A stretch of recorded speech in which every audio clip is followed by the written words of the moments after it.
e Teresina também é um polo onde as pessoas vão e se hospedam na cidade para se tratar.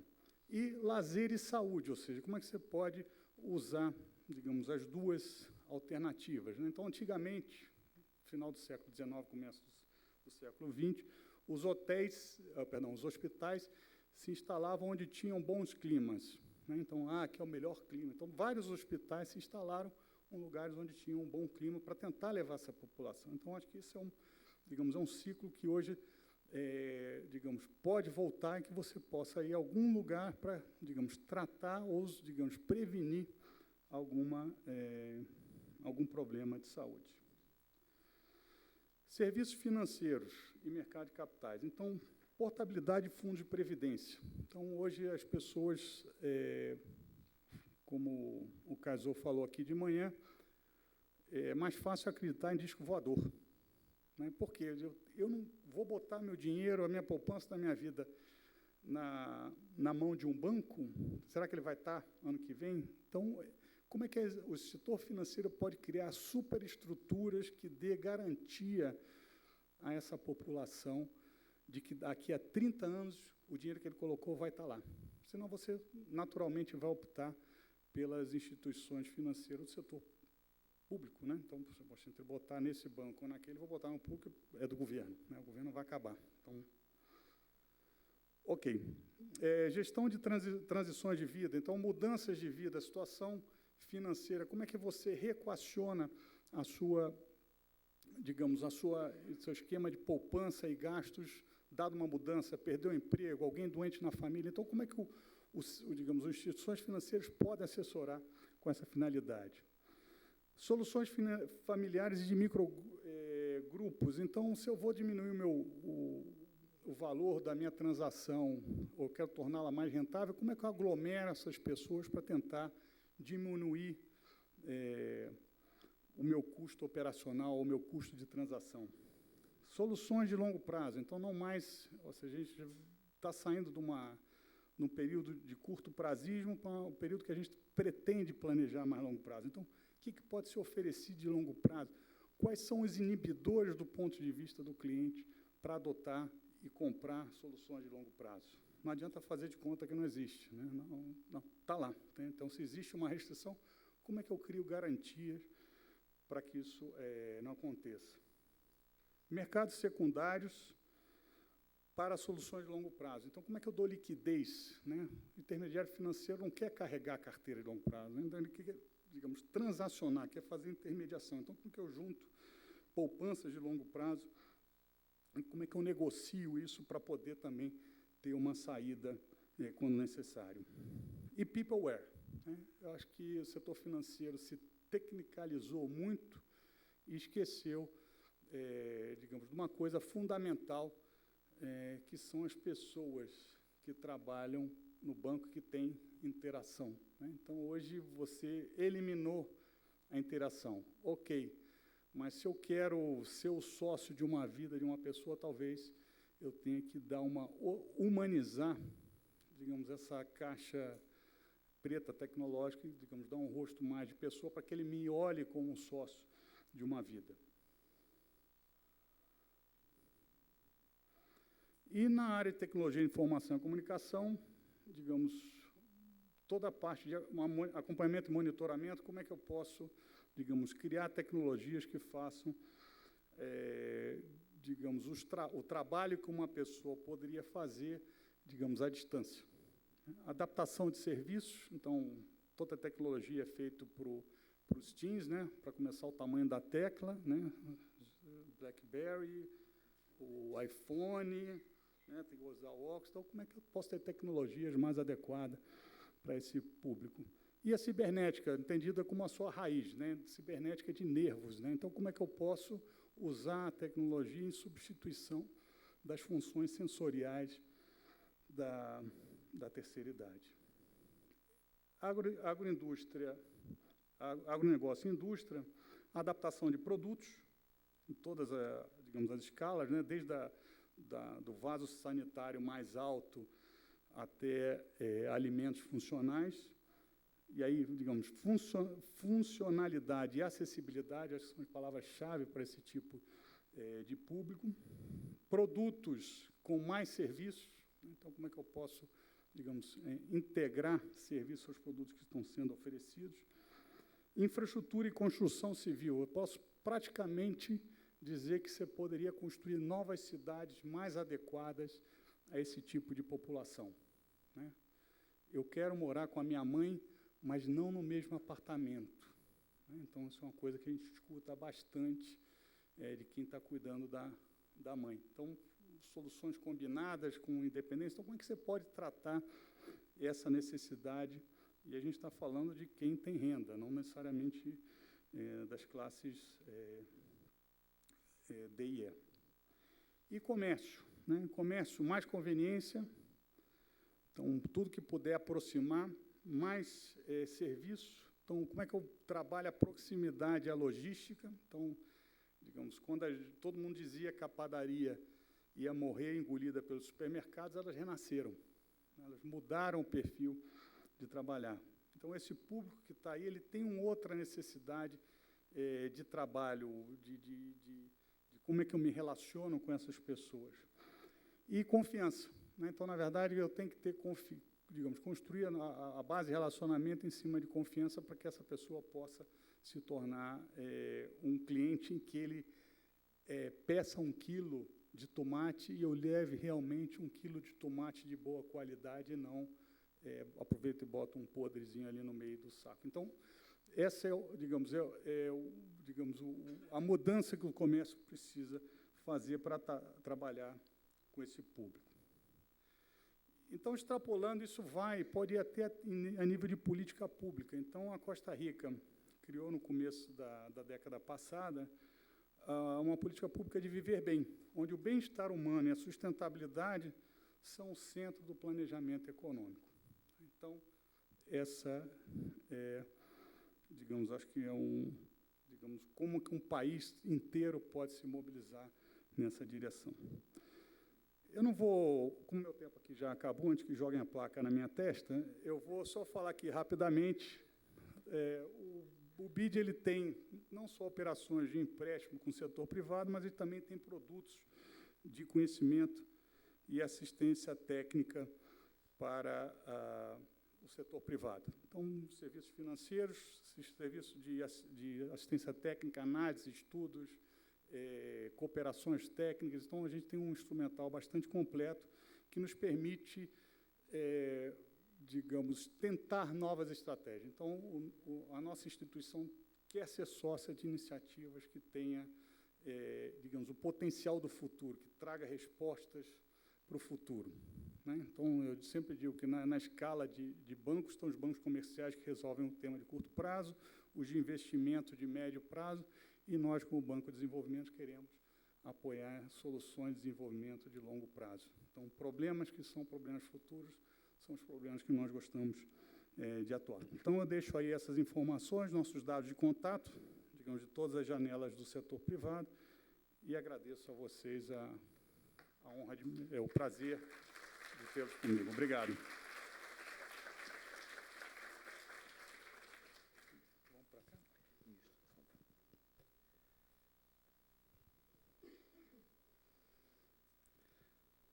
Senhoras e senhores, nesse momento eu passo a palavra ao superintendente executivo do IES, Dr. Luiz Augusto Carneiro, que moderará as perguntas a partir de agora.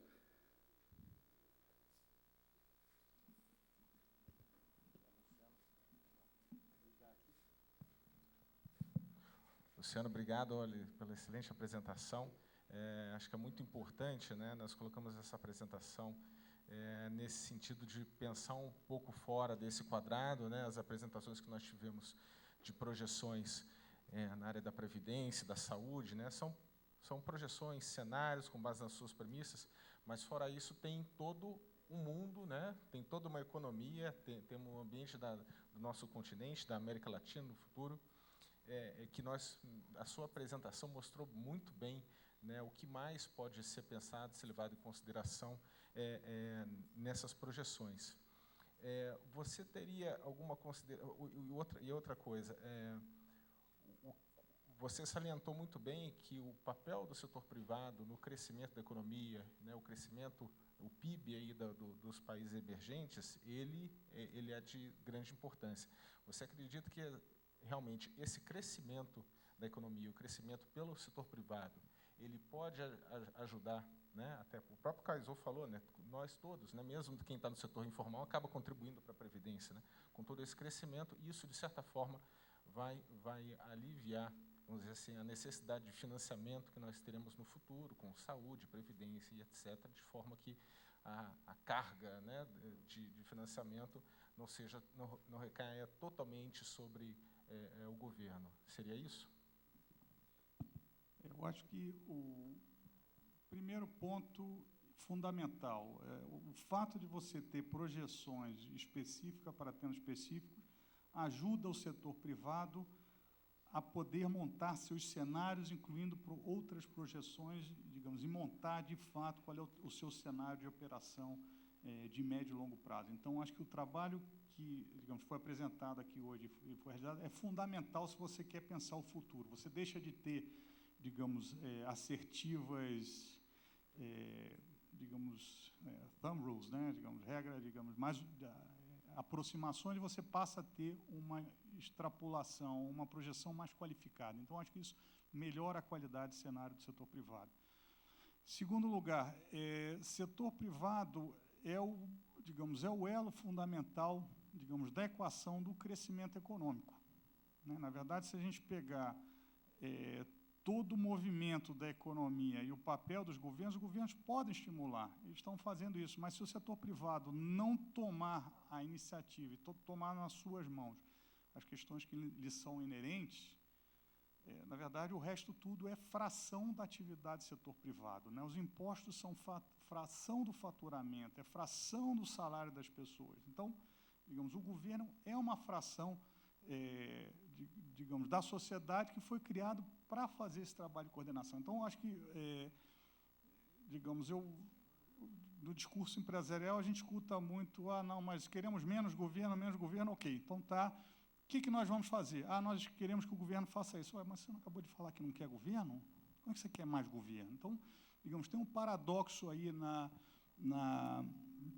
digamos, nesse mecanismo. Então, acho que o papel do setor privado ele é fundamental neste processo, né? Então, acho que foi o Guido Mantega, que semana passada deu um exemplo interessante. Então, se você tem uma empresa que opera com 2 turnos, no momento que você cria o 3º turno, você aumentou a tua produtividade em 50%. Só criar um 3º turno. Então, digamos, essa dinâmica e esse papel, digamos, é que o setor privado tem que ter. O que, digamos, o meu entendimento particular é que até agora a gente viveu no jogo, né? A gente está num momento de transição que a gente não sabe muito bem como, digamos, atuar. Então, a gente só vai conseguir definir isso quando a gente começar a abrir novos cenários de, digamos, atuação diferente e digamos, se eu vou ser uma liderança mundial, eu tenho que atuar como uma liderança mundial, né? Não posso mais ficar aqui dentro exportando produto, né? Até porque o nome do jogo é capitalismo, não é mercantilismo, né? Então, acho que esse é importante, digamos, nesse momento que a gente está numa transição, então talvez numa fase de adolescência. Então, como é que a gente, digamos, projeta o que a gente vai ser quando crescer? Então, acho que esse digamos, é fundamental, digamos, o papel do setor privado é fundamental nesse caminhar que a gente vai fazer de hoje até o nosso futuro.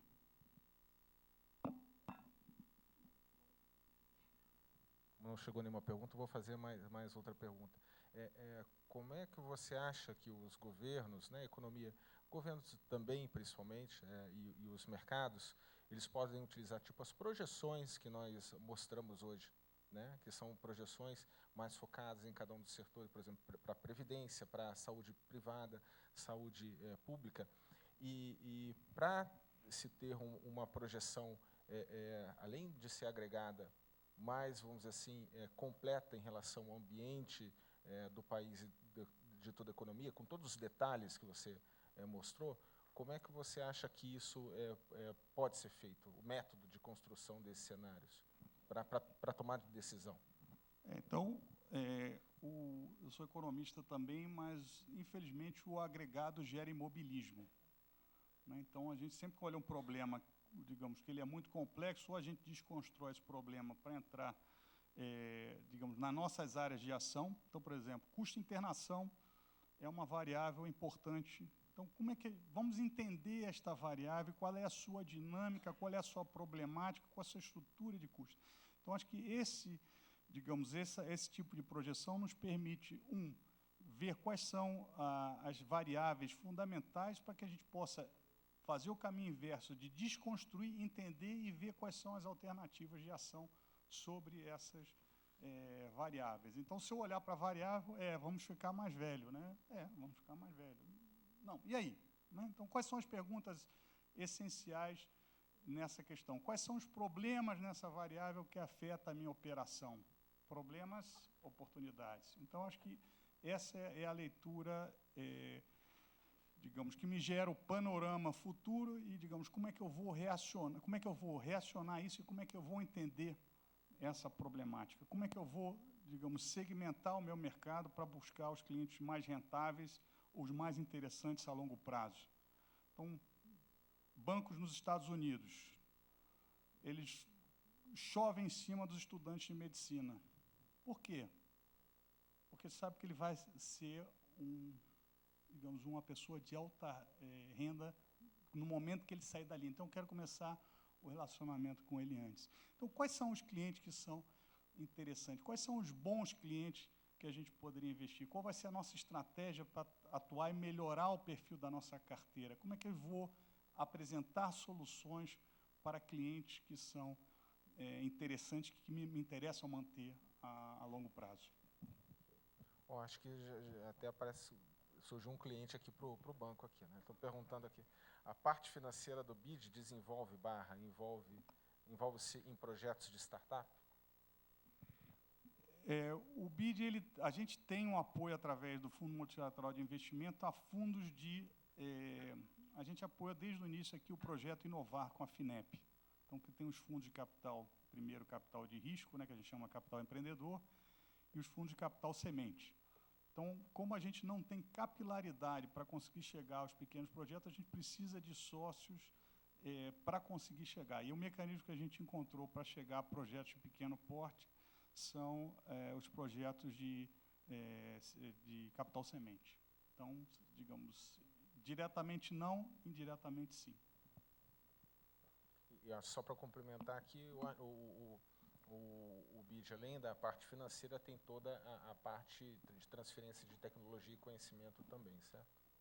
A gente tem uma série de mecanismos de cooperação técnica, e eu diria que nesse assunto que a gente está trabalhando aqui, a gente tem mais interesse em, digamos, ser sócio para aprender junto do que, essencialmente, a gente teria muita coisa para repassar. Então, é um tema, digamos, verde ainda para a gente sabe que é importante, mas a gente ainda não encontrou a forma de que nós pudéssemos dar a nossa melhor contribuição. Então, o nosso interesse em participar de eventos e ações como essa é para tentar, digamos, procurar sócios para a gente poder cooperar desde o início e entender o problema em conjunto. Para isso, nós temos instrumentos que permitem esse tipo de aprendizado.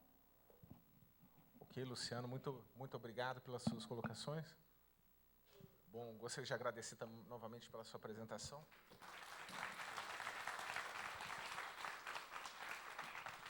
Agradecemos ao Dr. Luciano Schweitzer. Obrigado.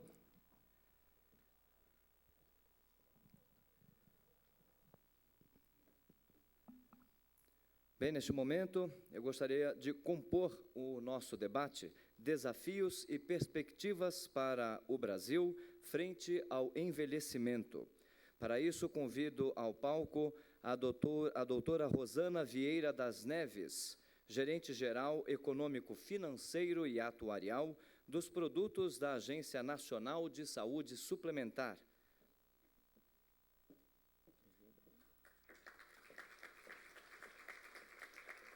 Convido também o Dr. Fausto Ferreira dos Santos, assessor especial do Ministério da Saúde.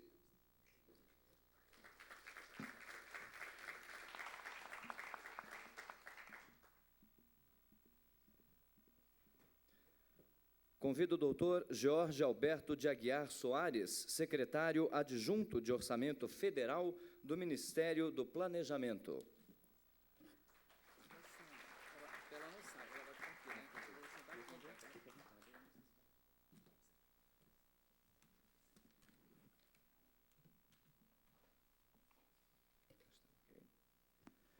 E o doutor Rogério Costanzi, diretor do Departamento do Regime Geral de Previdência Social do Ministério da Previdência.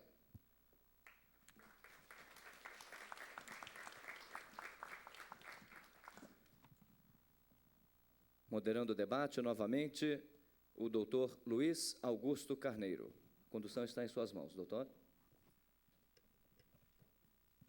Bom, gostaria de agradecer a todos aqui por estarem participando desse debate, né? O doutor Fausto, o doutor Rogério, o doutor Jorge, a doutora Rosana.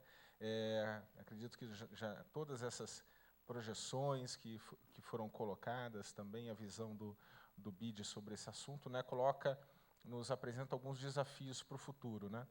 Então, acho que o que nós gostaríamos de ouvir um pouco aqui de cada uma das áreas do governo é de como nós podemos enfrentar esses desafios, quais são as ações que devem ser tomadas e de que forma, né? Então, gostaria de primeiro passar a palavra para o doutor Fausto, do Ministério da Saúde.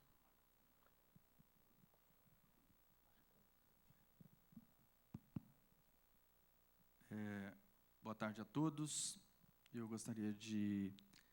Tá, primeiro da ANS, deve ser vício de... eu gostaria de agradecer ao Luiz, ao IES, a oportunidade de estar aqui presente. É claro que eu ouvi e vi aqui várias coisas instigantes aqui durante todo o seminário que eu gostaria de comentar, mas eu vou